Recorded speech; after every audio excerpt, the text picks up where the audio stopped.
الحمد لله وكفى وسلام على عباده الذين اصطفى أما بعد أعوذ بالله من الشيطان الرجيم بسم الله الرحمن الرحيم وتوبوا إلى الله جميعا أيها المؤمنون لعلكم تفلحون سبحان ربك رب العزة عما يصفون وسلام على المرسلين والحمد لله رب العالمين اللهم صل على سيدنا محمد وعلى آل سيدنا محمد وبارك وسلم.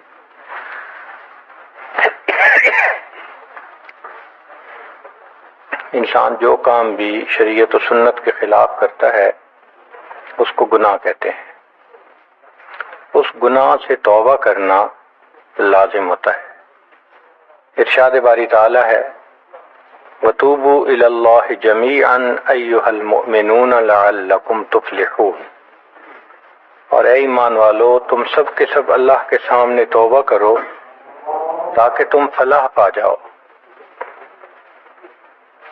چنانچہ ابن تیمیہ رحمۃ اللہ علیہ نے الایمان الاوسط ایک کتاب ہے، اس میں 10 اسباب بتائے ہیں جن سے انسان کے گناہ معاف ہوتے ہیں.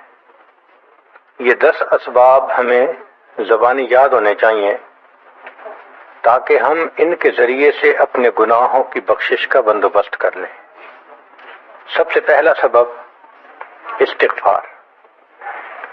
استغفار کہتے ہیں کہ اپنے گزرے ہوئے گناہوں پر نادم ہونا. شریعت نے کہا الندم توبۃ، ندامت یہ توبہ ہے. اور حدیث مبارکہ میں ہے کہ قیامت کے دن سب سے زیادہ خوش انسان وہ ہوگا من وجد فی صحیفتہ استغفارا کثیرا، جس کے نام اعمال میں کثرت کے ساتھ استغفار لکھا ہوا ہوگا. تو ہمیں کثرت سے استغفار پڑھنا چاہیے.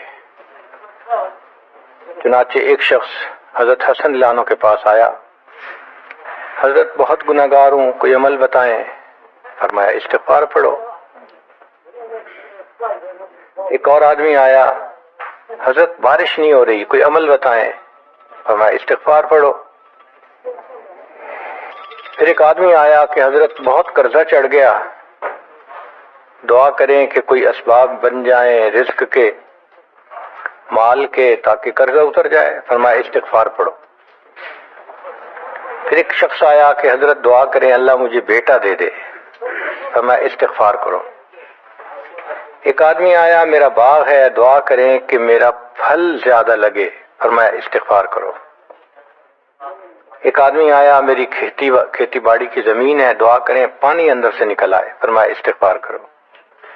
اب سننے والا حیران کہ مختلف لوگ مختلف ضروریات آ کر بیان کرتے رہے، سب کے لیے ایک ہی جواب. تو اس نے پوچھا کہ حضرت کیا مسئلہ؟ تو فرمایا کہ دیکھو یہ جواب میں نے اپنی طرف سے نہیں دیا، قرآن مجید سے دیا ہے. اللہ تعالیٰ ارشاد فرماتے ہیں قرآن مجید میں فَقُلْتُ اسْتَغْفِرُوا رَبَّكُمْ إِنَّهُ كَانَ غَفَّارًا. تو سب سے پہلے استغفار کرنے سے گناہوں کی بخشش ہوتی ہے. یرسل السماء علیکم مدرارا، تمہارے اوپر اللہ بارشیں برسائے گا. ویمددکم باموال، اللہ مال کے ذریعے تمہاری مدد کرے گا. وبنین، اور بیٹوں کے ذریعے مدد کرے گا. ویجعل لکم جنات، اور اللہ تعالیٰ تمہیں درختوں پہ پھل زیادہ عطا کرے گا. وَيَجْعَلْ لَكُمْ أَنْهَارًا، اور اللہ تعالیٰ تمہارے لیے زمین سے چشمے جاری فرما دے گا. آپ اگر غور کریں تو ہماری روز مرہ کی جو پریشانیاں ہیں وہ انہی میں سے ہیں. کوئی بیٹے کے لیے پریشان، کوئی کاروبار کے لیے پریشان، کوئی قرضوں کی وجہ سے پریشان. اس کا مطلب یہ ہے کہ اگر ہم استغفار کرنے کی عادت ڈال لیں تو ہمیں کسی اور عمل کی ضرورت ہی نہیں ہے. اور یہ عمل قرآن مجید میں بتایا گیا ہے. یہ پروردگار عالم کا کلام ہے. ہم استغفار کم کرتے ہیں، کم از کم 100 مرتبہ صبح اور شام استغفار کا کرنا معمول بنا لینا چاہیے. آپ لوگ ڈرائیو کرتے ہیں اپنے دفتر جاتے ہوئے تو راستے میں جو آدھا گھنٹہ لگتا ہے اس میں کیا کرنا ہوتا ہے؟ بعض لوگ نعت سن لیتے ہیں، تلاوت سن لیتے ہیں، وہ بھی عبادت ہے، لیکن اس سے زیادہ بہتر یہ ہے کہ انسان خود پڑھے کچھ. تو اگر اس دوران آپ استغفر اللہ ہی پڑھتے رہیں تو سینکڑوں دفعہ استغفار نامہ اعمال میں لکھا جائے گا. اور اگر پورا پڑھ لیں استغفر اللہ ربی من کل ذنب و اتوب الیہ تو یہ سونے پہ سہاگے والی بات ہے. تو اپنے ٹائمنگز کو ایسے ایڈجسٹ کریں کہ اس میں درود استغفار کثرت کے ساتھ آپ پڑھ سکیں، کیونکہ حدیث پاک میں یہ فرمانا کہ قیامت کے دن وہ بندہ بہت خوش ہوگا جس کے نام اعمال میں استغفار زیادہ ہوگا. دوسرا سبب ہے توبہ. توبہ اور استغفار بہت قریب قریب ہیں، ان میں لائن آف ڈیمارکیشن ڈالنا تھوڑا ڈیفیکلٹ ہے، مگر علماء نے لکھا ہے کہ استغفار پچھلے گناہوں پہ ریپینٹنس کو کہتے ہیں، اور توبہ آئندہ گناہوں کو کمٹ نہ کرنا، اس کی کمٹمنٹ کرنا، عزم کرنا، اس کو کہتے ہیں. توبہ عزم جازم، ایک عہد کرنا کہ میں نے آج کے بعد گناہ نہیں کرنا، یہ توبہ کہلاتا ہے. تو گویا توبہ کا تعلق آئندہ گناہ نہ کرنا، استغفار کا تعلق پاسٹ کے ساتھ ہے کہ میں نے جو کیا برا کیا، اللہ بس میری غلطی کو پلیز معاف کر دیں، اس کو استغفار کہتے ہیں. اور یہ استغفار کا حکم اللہ رب العزت نے اپنے حبیب صلی اللہ علیہ وسلم کو دیا. فسبح بحمد ربک واستغفرہ، حکم ہے، صیغہ ہے امر کا. اللہ کے محبوب صلی اللہ علیہ وسلم کو اگر یہ حکم ہے تو سوچئے پھر ہمیں استغفار کرنے کی کتنی ضرورت ہے. توبہ ہر بندے پہ کرنی ضروری. چنانچہ کافر ہے تو وہ کفر سے توبہ کر کے مسلمان بن جائے، مومن ہے گناہوں سے توبہ کر کے نیک بن جائے. جو نیک ہے وہ جو اپنے اعمال کے اندر غفلت ہوتی ہے، نماز کی غفلت، ذکر میں غفلت، تلاوت میں غفلت، اس غفلت سے توبہ کرے. اور جو کہے کہ جی میں تو اس سے بھی توبہ کرتا ہوں، تو بھئی ہم جو اعمال کرتے ہیں یہ اس کوالٹی کے تو نہیں کہ اللہ تعالیٰ کے ہاں قبولیت پا سکیں. اب پھر استغفار کرنا کہ اللہ اس کو قبول کر لیجئے، کیونکہ اللہ کے محبوب صلی اللہ علیہ وسلم نے فرمایا ما عبدناک حق عبادتک، اے اللہ ہم نے عبادت نہیں کی جیسے عبادت کرنے کا حق تھا. اگر سید الاولین والآخرین صلی اللہ علیہ وسلم یہ فرماتے ہیں، ہم کس کھیت کی گاجر مولی ہیں، ہماری عبادتیں کیا عبادتیں ہیں. تو استغفار کرنا، توبہ کرنا ہم میں سے ہر بندے پر لازم ہے. تیسری چیز جس سے کہ گناہ معاف ہوتے ہیں، الحسنات الماحیہ، نیکیاں. جو انسان نیک اعمال کرتا ہے تو گناہ دھل جاتے ہیں.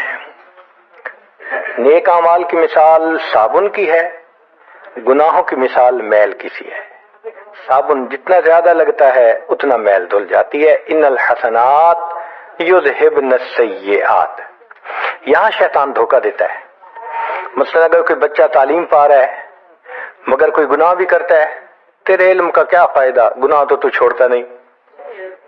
بھائی اگر گناہ کرتے ہیں تو علم تو الٹا ان گناہوں کو دھوئے گا، وہ علم ہی چھڑوا دیتا ہے تاکہ دھونے کا مسئلہ ہی نہ رہے. اب عورت سوچے گی میں پردہ تو کرتی نہیں، نمازوں کا کیا فائدہ. یہ دھوکہ ہے شیطان کا. بھئی آپ نمازیں پڑھتی رہو، اس نمازوں کی برکت سے اللہ پھر پردے کی بھی توفیق دے دیں گے. تو نیکی نہیں چھوڑنی چاہیے کبھی بھی. یہ سوچ کے جی میں اچھا تو ہوں نہیں، کیا فائدہ. فائدہ ہے.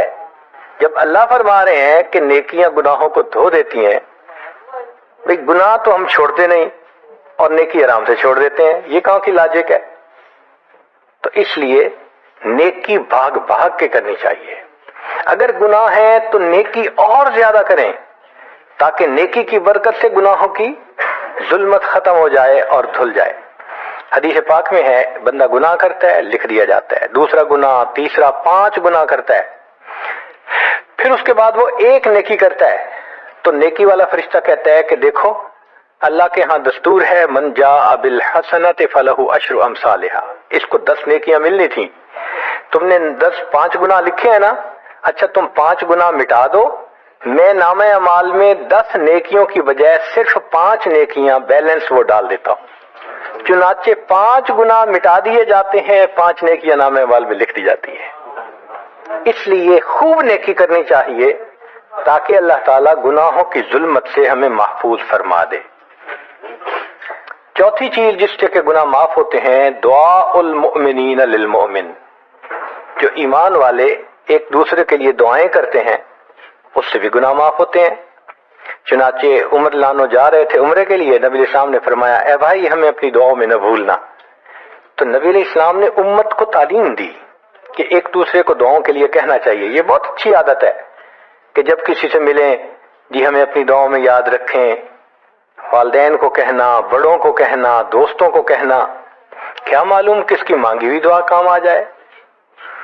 اس دعا کا فائدہ ہوتا ہے نا، تبھی تو قرآن مجید میں دعا سکھائی گئی، ربنا اغفر لنا ولاخواننا الذین سبقونا بالایمان، اے اللہ جو ہم سے پہلے ایمان والے چلے گئے ان کی بھی مغفرت فرما دے۔ تو فائدہ ہوتا ہے تو قرآن نے دعا سکھائی ہے نا۔ تو ایمان والوں کی دعاؤں سے دوسرے ایمان والوں کو فائدہ ہوتا ہے۔ حدیث پاک میں ہے دوست کی دعا دوست کے پیٹھ پیچھے رد نہیں کی جاتی، کیوں؟ اس میں خلوص ہوتا ہے۔ تو اس لیے حدیث پاک میں ہے، مسلم شریف کی روایت ہے کہ اگر کوئی آدمی فوت ہو جائے اور 40 آدمی جنازہ پڑھ لیں جو ایمان والے ہوں، توحید والے ہوں، فرمایا ما من رجل مسلم یموت فیقوم علی جنازتہ 40 رجلا لا یشرکون باللہ شیئا الا شفعهم اللہ فی، اللہ 40 بندوں کی نماز جنازہ کو قبول کر کے میت کی مغفرت فرما دیتے ہیں۔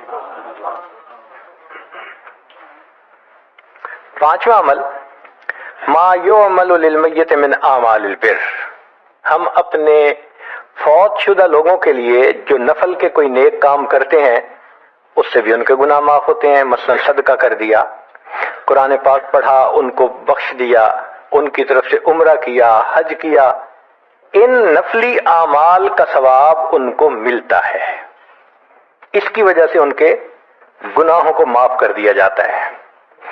چنانچہ حضرت شیخ الحدیث رحمۃ اللہ علیہ نے فضائل ذکر میں یا کسی اور کتاب میں واقعہ لکھا ہے کہ ایک اللہ والے تھے، قبرستان کے قریب سے جاتے ہوئے انہوں نے کچھ پڑھ کے قبرستان والوں کو بخش دیا۔ رات خواب دیکھا کہ وہی قبرستان والے ہیں اور ایک آدمی آتا ہے جیسے کوئی ڈاک تقسیم کرنے والا ڈاکیا ہوتا ہے، اور سب اس کی طرف بھاگ پڑتے ہیں جیسے ڈاک لینے کے لیے ہوں۔ ایک بندہ پیچھے آرام سے بیٹھا ہوتا ہے، وہ پوچھتا ہے کیا معاملہ؟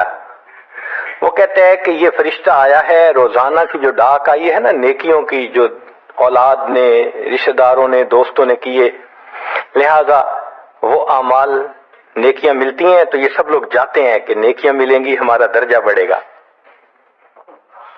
اس نے کہا کہ آپ کو ضرورت نہیں ہے؟ کہنے لگا ہاں میں لے لوں گا، مگر میرا ایک بیٹا ہے جسے میں نے قرآن پاک کا حافظ بنایا، اس کی دکان ہے، وہ سارا دن دکان پہ بیٹھا رہتا ہے اور ساتھ ساتھ قرآن پڑھتا رہتا ہے، تو مجھے اتنی نیکیاں مل جاتی ہیں کہ میں بعد میں لے لوں گا۔ اس نے کہا بیٹا کہاں؟ اس نے کہا فلاں جگہ دکان ہے۔ وہ اللہ والے جب وہاں گئے اگلے دن تو دیکھا کہ ایک نوجوان ہے اور وہ بیٹھا ہوا ہے، گاہک آتا ہے تو اس کو سودا بیچ دیتا ہے، جب گاہک کوئی نہیں ہوتا تو وہ قرآن پڑھنا شروع کر دیتا ہے۔ تو وہ سمجھ گیا کہ میرا خواب سچا تھا، اس بچے کے قرآن پڑھنے سے اس کے والد کو خوب بینیفٹ مل رہا ہے۔ کچھ عرصے کے بعد دوبارہ پھر اسی قبرستان کے قریب سے گزرے، پھر انہوں نے کچھ پڑھ کے بخش دیا۔ رات خواب میں دیکھا کہ اب جب تقسیم ہوا تو سب بھاگے تو وہ بندہ بھی بھاگا۔ انہوں نے کہا آپ بھی بھاگ رہے ہو؟ کہنے لگا ہاں میں اس لیے بھاگ رہا ہوں کہ میرا وہ بیٹا فوت ہو گیا، اب مجھے قرآن پڑھ کے بخشنے والا کوئی ایسا ہے نہیں، تو جو عام ایمان والوں کا ثواب آتا ہے میں بھی اسی میں سے اپنا حصہ لینے کے لیے جا رہا ہوں۔ تو ایمان والوں کے ان اعمال کا ثواب بھی ملتا ہے، اور اصل میں یہ اسی بندے کا اپنا عمل ہوتا ہے۔ یہ ذہن میں رکھنا کہ جو ایمان والے پڑھ کے بخشتے ہیں نا اس کا ثواب کیوں ملتا ہے؟